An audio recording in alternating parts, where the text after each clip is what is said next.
یا ایھا الذین آمنوا اطیعوا اللہ و اطیعوا الرسول و اولی الامر منکم، اے ایمان والو تم اطاعت کرو اللہ کی اور اطاعت کرو اللہ کے رسول کی اور اطاعت کرو اولی الامر کی۔ اب یہاں دیکھو، اللہ کی بات مانو، مصطفیٰ کی بات مانو اور فقہا کی بات مانو۔ خدا کی بات کا نام قرآن ہے، مصطفیٰ کی بات کا نام حدیث ہے، اور فقہا کی بات کا نام فقہ ہے۔ ایک ہی آیت میں اللہ نے قرآن، حدیث اور فقہ تینوں کی بات کی ہے، اور لوگ پھر بھی کہتے ہیں کہ فقہ کہاں پر ہے؟ اللہ کی بات کا نام قرآن، خدا کی بات کا نام قرآن، مصطفیٰ کی بات کا نام حدیث اور فقہا کی بات کا نام فقہ، ایک ہی جگہ پر ہے۔ یا ایھا الذین آمنوا اطیعوا اللہ و اطیعوا الرسول و اولی الامر منکم۔ تو یہاں جس طرح اللہ کی بات ماننے کا حکم ہے، پیغمبر کی بات ماننے کا حکم، اس طرح فقہا کی بات ماننے کا حکم بھی ہے۔ تو قرآن کریم سے ثابت ہو رہا ہے فقہا کی بات مانو۔ یہاں میں صرف ایک بات بطور لطیفہ کی عرض کرتا ہوں۔ لطیفہ سے مراد وہ جس کو تم لطیفہ کراتے ہو، لطیفہ سے مراد ہوتا ہے علمی نکتہ۔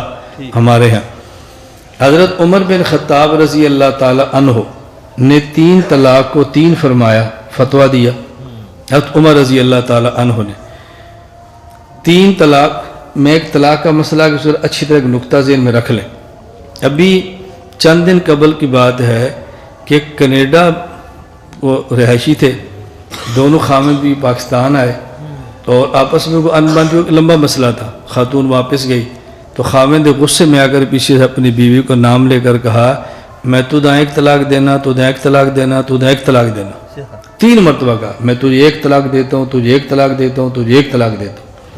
پھر وہ ہمارے پاس مسئلہ آیا کہ یہ 3 طلاق ہے، یہ ایک ہے، وضاحت کریں۔ ہم نے لکھ دیا کہ یہ 3 طلاق ہی ہیں۔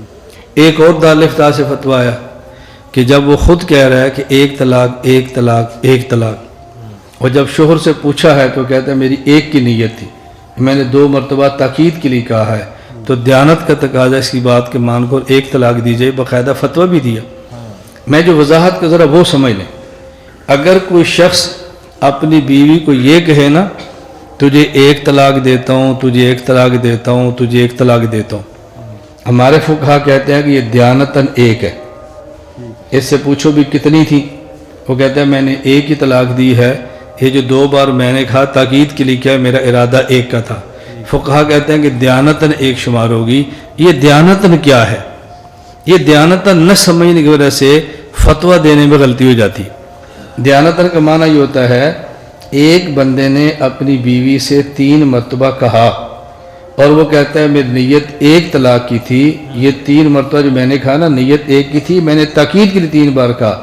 دیانت کا معنی ہوتا ہے کہ اس بات کا شوہر اور بیوی کے علاوہ کسی کو علم نہ ہو، معاشرے کے اندر بات نہ گئی ہو، خاندان میں بات نہ پھیلی ہو، اب اس کی نیت کو دیکھتے ہیں، یہ ہے دیانت۔ اور جب اس کی بات خاندان میں آ جائے، اب دیانت سے نکل کر بات عرف میں آ جاتی ہے، اب اس کو 3 ہی کہیں گے، اب اس کو 1 نہیں کہیں گے۔ یہ جو فقہا جو دیانت کا لفظ کہتے ہیں اس کو سمجھنا ضروری ہے کہ دیانتن کا مطلب کیا ہوتا ہے، کہ ہم اس کی بات مانیں کہ باقی سچ کہتے ہیں، جھوٹ کہتے ہیں، معاملہ اللہ کے حوالے۔ حضرت عمر نے فرمایا تھا کہ نہیں، اب ہم احتمال نہیں دیکھیں گے، جس نے 3 کہہ دیا تو 3 ہی ہوگی۔ کیا عمر اس دیانت کو نہیں سمجھتے جس دیانت کی بات ہم کرتے ہیں؟ بعض باتیں ہوتی ہیں جو بندے کی اور اللہ کے درمیان ہوتی ہیں، ابھی بات باہر جاتی نہیں ہے، ابھی تک بات باہر، اس طرح بہت ساری باتیں ہوتی ہیں، کوئی بندہ کسی کے بارے میں بات کہہ لیتا ہے لیکن ابھی تک وہ بات پھیلتی نہیں ہے، تو اس کی تو معافی ہو جاتی ہے۔ جب وہ 100 بندوں کے پاس چلی جائے، اب اس کی معافی کیسی ہوگی؟ اب تو معاملہ اس کا اللہ کے درمیان کا ختم ہو گیا نا۔ خیر، میں صرف یہ عرض کر رہا تھا کہ جب ہم یہ بات کہتے ہیں عمر کا فیصلہ ہے، تو بعض لوگ کہتے ہیں کہ دیکھو جی قرآن کریم میں ہے اللہ کی بات مانو، رسول کی بات مانو اور اولی الامر کی مانو۔ اولی الامر کہا ہے، فقہا نہیں کہا، اور اولی الامر ہوتے ہیں حاکم۔ تو اس کا مطلب یہ ہے کہ خدا، مصطفیٰ اور حاکم کی بات مانو۔ ہم کہتے ہیں چلو، حضرت عمر نے جو فیصلہ دیا کہ 3 طلاق دو تو 3 طلاق ہوتی ہیں، حضرت عمر حاکم تھے یا نہیں؟ جی حاکم تھے نا، تو مان لو۔ حضرت عمر کی بات مانو، فقیہ تھے، پھر بھی مانو۔ بات مانو حاکم دے پھر بھی مانو. اگر تمہاری تفسیر مان لی جائے کہ اولی الامر سے مراد حاکم ہے تو عمر کا فیصلہ تو پھر بھی ماننا چاہیے نا, فیصلے سے انکار تو نہیں ہو سکتا. باقی یہ بات الگ ہے کہ اولی الامر سے مراد یا حاکم نہیں ہے, اولی الامر سے مراد ہے فقہا. اور یہ تعریف حضرت جابر بن عبداللہ بن عباس رضی اللہ عنہ اور تابعین سے مروی ہے.